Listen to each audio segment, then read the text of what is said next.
Another day, another dollar. Thank the Lord for another 24. God, I knew that was you. I'm just getting home from work, man. Night shift hustler. I just got off at 8 this morning. I usually go straight to the gym. I usually take my pre-workout in the parking lot at work and go straight to the gym. But I'm gonna come home for I gotta do something around the crib real quick. I was like, let me shoot this video before I head to the gym. Quick correctional officer video though. We talking about male correctional officers dealing with female inmates and vice versa.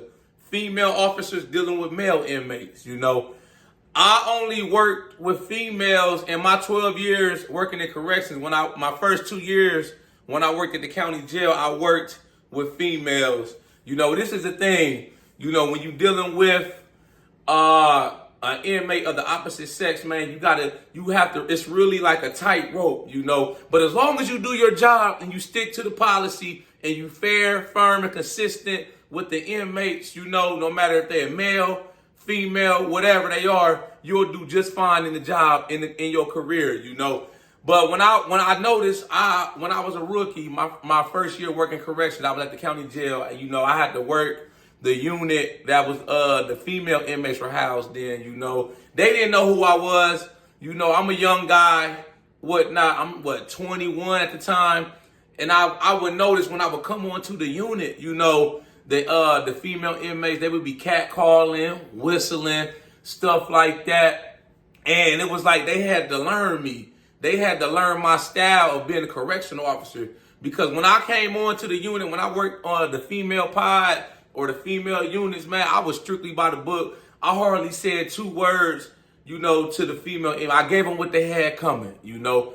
They needed toilet paper, tampons, stuff like that. You know, when I'm in there making my rounds, I wasn't trying to hang out in the unit unnecessarily. I would come in, do my round, and leave, you know. Because I didn't want any unnecessary drama, any unnecessary static, allegations saying I was looking at a female, and you know what I'm saying? That's pretty rampant in corrections. You know, you got male staff members sleeping with the female inmates, female COs having sexual relationships with the male inmates, you know. And I was like this, I value my job, I value my freedom, and I'm trying to go home at the end of the day. So I'm not looking for love inside the prison, you know. As a correctional officer, you know, you consider law enforcement, and then when you work inside a prison, you are considered a ward over that inmate. You know, they can't consent to sex. You know, that's a big no-no. That's like the number one thing, losing your job. I've seen it countless times over the year. I've seen fellow co-workers, you know, they go down that wrong path and they having sexual relationships with the inmates. You know, then it's like they start bringing in stuff, contraband to the inmates. It doesn't get any better. You know, even if you do it one time, that's all it takes. Once they got you, they got you. They're going to start asking for you to bring them in drugs, contraband, cell phones, cigarettes, shit like that. You know, and the first time you say no, they're going to report it. They're going to turn your ass in, man. They're looking for a time reduction. You know, inmates got an ulterior motive, you know.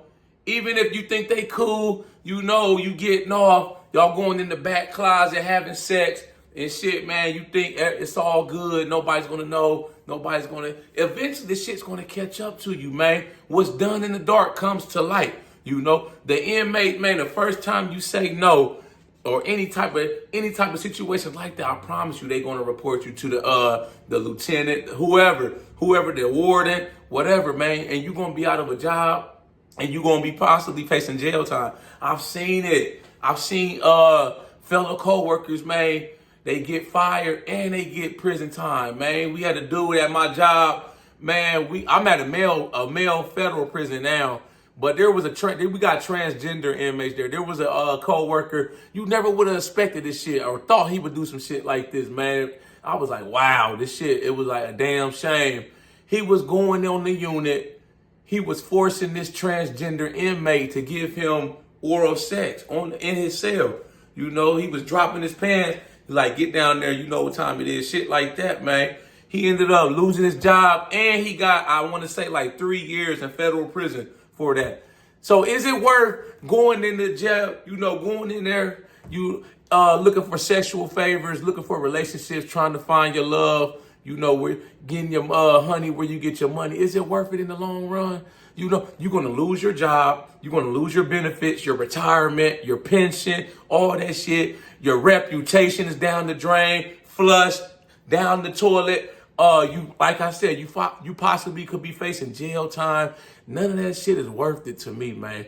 I have no problem on the street, approaching a woman in the free world and whatnot and having a relationship with a woman. I've never had that problem, so I don't know what be going through people's head, this and that. Maybe they're not getting the attention they need at home. Maybe the wife done left them, man. They may not be as attractive. And the inmates, they play into that. They start to pick up on how you carry yourself. So they start to give you compliments. Oh, I like how your uniforms fit. Oh, that perfume, that cologne smells nice. And they start working their way slowly and breaking you down. You got to remember, man, you there to do a job. You there to do a job. Your job is to be a correctional officer, man, to maintain the safe and orderly running of that institution. Yes, sir. That's the only reason you're there for. Part of that is making sure you don't cross those boundaries and start to have sexual or, inappropriate relationships with the inmates, because that's creating an unsafe environment. When you start to bring in drugs, shit like that, bringing in cell phones, that cell phone get into the wrong inmate's hands, they may be on a communication restriction where they can't, their calls are monitored. Now they got a cell phone. It's untracked by the SIS, the investigation department. Now they could possibly be calling out to the street, putting hits on people. Man, we had a dude like that at the prison I'm at now. He was in the mafia. He was a big time mafia boss. They had him on so many restrictions because he called out, in the past and put a hit out on a law enforcement officer, man. This is the type of people we deal with, man. And like I said, I don't know what be going through people's head. All I can do is speak for me, do my job to the best of my ability. I'm trying to come home. I like my bed. I like coming home. I like my freedom. I don't like being told what to do when I can go shower, use the bathroom, shit that we have to tell the inmates on a daily basis where I'm supposed to be. No, I'm cool, man.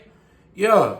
If worst case scenario, shit, I'd rather goddamn join OnlyFans or some shit, man, before I ever think about doing some shit like that, man.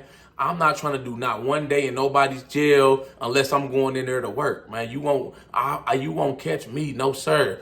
Motherfucker, first time they come to me trying to offer some proposition, trying to do some sideways shit, man, get me compromised. You up top. I'm sending you up top. You gotta go. I'm putting that paperwork in. Yeah. This is what happened. Boom, I'm right. I'm telling it all, man. You got to go. SIS, lieutenant, come get them. Sergeant, whoever, come get them off the unit, man. They trying to compromise me. They jeopardizing my freedom. I'm here to do a job, man. I'm not your friend at the end of the day. No, sir. Like I said, I like my freedom. I like the money that I make doing an honest day's work. I feel like I'm making a difference in there. And I come home and I live my best life. It's a billion females and men that's out here in the free world that you can go holler at, you can go talk to, sleep with, have one night stands, relationships, whatever. It's a billion people in the free world where you can do whatever and you don't have to worry about risking losing your job, going to jail, man, all because you want to sleep with an inmate, man. Yeah, I don't know. Like I say, I guess I could see in some people's eyes, man. I'm not even gonna lie to y'all. Working in a woman's facility, it's people coming off the street, man. Just because they an inmate don't mean they weren't attractive on the street. Especially like in the federal system, you got high profile inmates. You may have had a former Miss Columbia model or some shit. I don't know. All I know, like I said, man.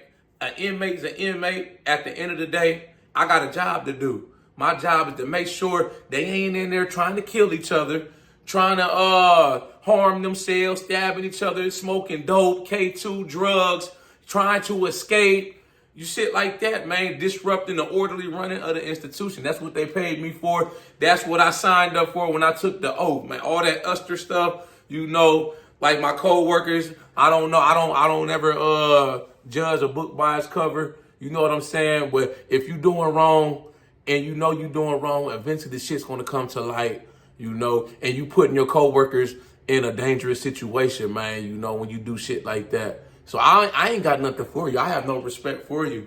I ain't got shit to say to you, man. I see you on the street. I'm cool. I walk the other way, man. I ain't, cause you jeopardize, and it's like you threw your integrity out the window.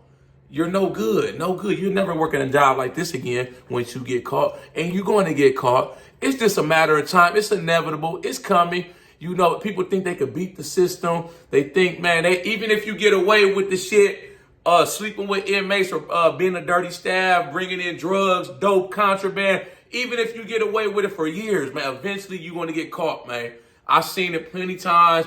It'd be officers or staff members that got 15, 20, 25 years in. You read the headline, former correctional officer sentenced in a conspiracy to bring in contraband to inmates, and shit like that. He had 15 years, 20 years of service. Hell, the big shit here lately with the federal prison system, the Bureau of Prisons, the goddamn warden of a federal female prison out in California, I think it was FCI Dublin, he got sentenced to 11 years. The warden of all people. This is the CEO of the prison, the warden. He's supposed to be the epitome of correctional excellence. The epitome, of what a correctional officer or correctional worker stands for. He just got busted, sentenced in federal prison. He's doing 11 years in prison for having sexual relationships with the inmates, making them come in his office, taking pictures of them naked, man. It was a big scandal. They went in that prison and they cleaned house. They made so many staff transfer. They brought in a whole new staff, man, that came from the top. They came from the central office, man. They said, nah, y'all got to come in there, clean this shit up. The FBI raided that prison, was looking for evidence. It was like so many female inmates, former inmates that came forward and said that there was a few other staff members that got sentenced too, man. It's not a good look. It's a bad look, man. Like I said, you putting everybody else in danger, man. Like I just try to stay out the way, man. I know I'm not perfect by all means. I may not be the best A+ correctional officer. You look in the dictionary for the definition of a correctional officer. You may not find my picture, but I try to do my job to the best of my ability. And I try to be fair, firm, and consistent. And I try to stick to the policy. That's it. And I just go home. I do my hours and I go home, man. When I'm on the unit with the inmates, long as they ain't in there trying to kill each other, fighting, smoking dope, shit like that, ODing, that's a medical emergency going on or something that's out of the ordinary, I do my rounds. I come back in the office and sit down. I stay out the way till it's time to get back up and do another round, man. As long as this shit's running smooth, man, I'm cool. I'm cool on all the extra shit, man. When I took that oath, that's all I wanted to do, man. Do the job and be a correctional officer, man. I ain't want to have my picture in the funny pages. You see me on the damn news or in the newspaper or reading about me on Google saying that Officer Smoot, former correctional officer, sentenced to 3-5 years in prison for sexual deviance with inmates, bringing in contraband to inmates, shit like that. No, I got a reputation to maintain. Everything I worked for in my life up to this point, I can't just throw that down the drain over some nonsense. That's nonsense to me, I can't speak for nobody but me, but I just know me, I have no issues out in the free world getting attention or attracting a woman. I don't need to go into the prison and try to solicit love, having sexual relationships with a woman, man. You feel me, man? So it just is what it is. When you're dealing with these inmates of the opposite sex, just try to stick to the policy. Depending on what prison or jail you at, they may have it to where only female staff members can pat search female inmates, vice versa. Where I'm at in the feds, the Bureau of Prisons, female officers can pat search the male inmates, vice versa.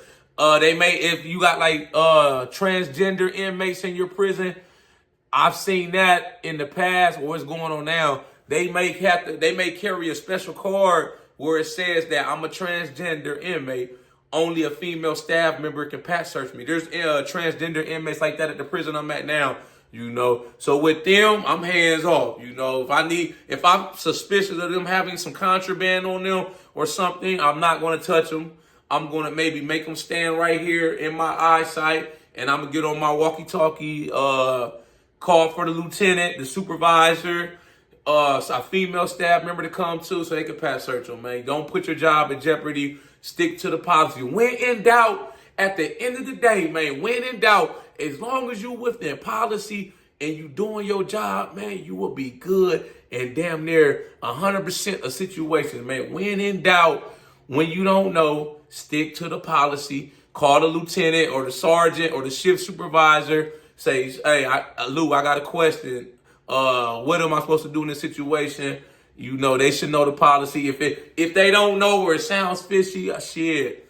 You may have to ask somebody else or make a judgment call, but stick to the policy and your gut instinct, man. The shit's too good to be true, man. 9 times out of 10, it's too good to be true. Y'all like this video, make sure you subscribe to my channel at The Ghetto Bodybuilder. Follow me on Instagram, TikTok at The Ghetto Bodybuilder. I got merchandise for sale on my website, www.theghettobodybuilder.com. A lot of gym-related, motivational fitness t-shirts and hoodies for sale. Anything you purchase off my website, I personally created and came up with all the designs, all the logos, all the captions myself. So anytime you buy some merchandise from me, you personally supporting my craft, my creativity, putting my thoughts and vision onto a hoodie or a t-shirt, man. But yeah, that's that in a nutshell, man. When you're dealing with inmates of the opposite sex as a correctional officer, man, I just try to stay by the book all the way. That's what I did when I worked around females. I didn't hardly say 2 words to them. They may give me the crack a joke every blue moon, but I wasn't trying to, give them any kind of inch or any kind of inkling or, thought process that I'm interested in them on that level, on a sexual, any type. I'm cool on all that. No nonsense, no monkey business. When I was dealing, I would come on the unit, when it's time to do whatever it was time to do on the unit, pass out toilet paper, pass out tampons to them when I'm doing my serial searches, and I was in and I was out. Like I said, in the beginning when I was a rookie, that I would come on the unit, they would catcall, be whistling at me, shit like that. But after a while, they learned my style. They learned what I was not going to put up with. I had to address the shit, then eventually, they gave me respect because I gave them respect and I treated them fair, firm, and consistent and did my job. Then, when I come on the unit, it wasn't no whistling. They needed something. They know it was Officer Smoot. When I address them, I'm addressing them by their last name, man. Respect will take you a long way in this profession and just doing your job, sticking to the policy, baby. Y'all got any comments or questions or concerns, drop a comment on the comment box and I'll get back to you as soon as I can. Y'all know how we coming. Let's get motivated. Boom!